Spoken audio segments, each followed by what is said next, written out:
que nos élites avaient atteint le fond en matière d'arnaque. Eh bien Macron bat tous les records. Et après l'arnaque de la privatisation des autoroutes, eh bien voici l'arnaque de la privatisation des aéroports de Paris. Et nous allons voir que le dépeçage des dividendes des autoroutes au profit de Vinci n'était qu'un galop d'essai. Quand une entreprise publique est privatisée, il est mis en place ce qu'on appelle une concession.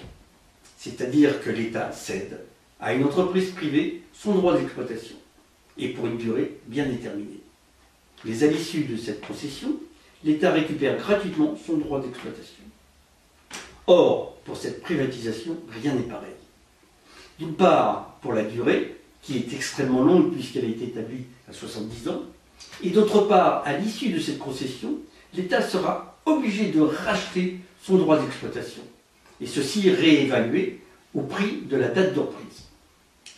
C'est-à-dire que pour privatiser, l'État va payer.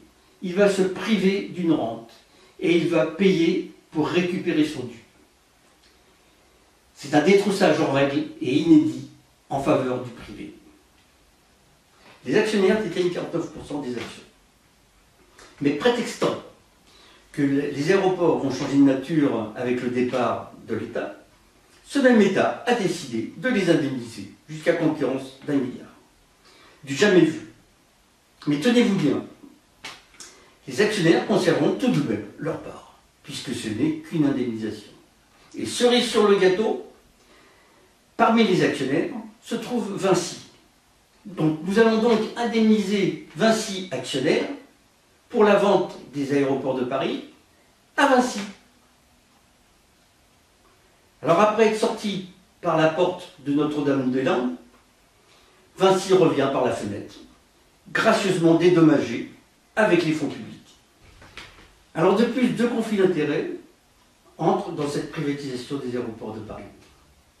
D'une part, Bernard Mourad, qui est celui qui a collecté auprès des milliardaires les fonds pour la campagne présidentielle de Macron.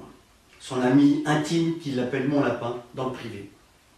Bernard Mourad vient d'être nommé à la direction de la Bank of America Merrill Lynch. C'est la banque qui conseille l'État français dans cette opération de privatisation des aéroports parisiens. Vous avez dit conflit d'intérêts?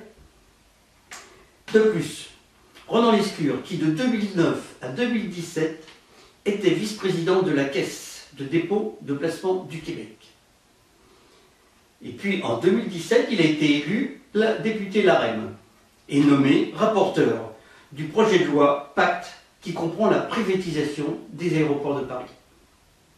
Or, la Caisse de dépôt et de placement du Québec ferait, selon Mediapart, partie des repreneurs dans cette opération de privatisation.